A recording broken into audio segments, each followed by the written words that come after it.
Hi friends, ఈరోజు మనం తెలుసుకోబోయే టాపిక్ ఏంటంటే మనం ఎక్కువగా వాట్సాప్ని ఓల్డ్ ఫోన్ నుంచి న్యూ ఫోన్కి ఇన్స్టాల్ చేసుకునేటప్పుడు బ్యాకప్ కోసం జీమెయిల్ని ఉపయోగించే వాళ్ళం. అలా కాకుండా ఇప్పుడు మనం డైరెక్ట్ ఓల్డ్ వాట్సాప్ నుంచి న్యూ వాట్సాప్కి ట్రాన్స్ఫర్ని డైరెక్ట్ చేసుకోవచ్చు. చెప్పబోయే ముందు మన ఛానల్ సబ్స్క్రైబ్ చేసుకునే వాళ్ళు సబ్స్క్రైబ్ చేసుకోండి ఫ్రెండ్స్. మన ఓల్డ్ ఫోన్లో వాట్సాప్ని ఓపెన్ చేసుకుని 3 డాట్స్ మీద క్లిక్ చేయండి.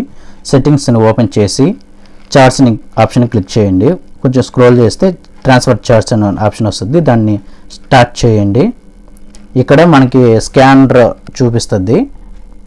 స్కానర్ అనేది ఓపెన్ అవుతుంది. కొన్ని ఇక్కడ ఇన్స్ట్రక్షన్ చూపిస్తూ ఉంటుంది. దాని విధంగా మనం కొత్త ఫోన్లో అనేది చేయాలి.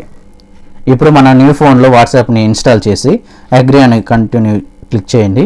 ఇక్కడ మనం చేయాలి అనుకుంటే ఓల్డ్ ఫోన్లో ఏ నెంబర్ అయితే ఫోన్ నెంబర్ ఇచ్చామో ఇక్కడ కూడా అదే ఫోన్ నెంబర్ అనేది ఇవ్వాలి ఫ్రెండ్స్.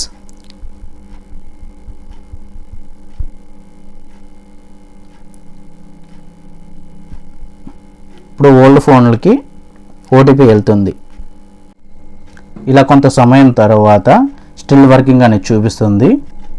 ఈ విధంగా ఓటీపీ అనేది వెరిఫికేషన్కి చూపిస్తుంది. ఇప్పుడు మన ఓల్డ్ ఫోన్లకు వచ్చిన ఓటీపీని ఇక్కడ ఎంటర్ చేయండి. వెరిఫికేషన్ కంప్లీట్ అని చూపిస్తుంది. మనం మెయిన్గా గుర్తుపెట్టుకోవాల్సింది 2 ఫోన్లో ఒకే వైఫై మీద కనెక్ట్ అయి ఉండాలి ఫ్రెండ్స్. ఇప్పుడు కొత్త ఫోన్లో కంటిన్యూ క్లిక్ చేయండి. మళ్ళీ కంటిన్యూ ఆప్షన్ని ఇచ్చేయండి. ఇప్పుడు ఇంతకుముందు స్కాన్ చూపిస్తుంది, ఇక్కడ క్యూఆర్ కోడ్ చూపిస్తుంది, దాని మీద దీన్ని స్కాన్ చేయండి. ఇక ఓల్డ్ ఫోన్లో నుంచి యాక్సెప్ట్ అని క్లిక్ చేయండి. ఇలా కొంత సమయం టైం తీసుకుంటుంది.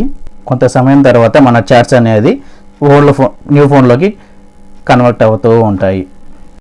అంతే ఫ్రెండ్స్, మరిన్ని interesting videos please subscribe to my channel.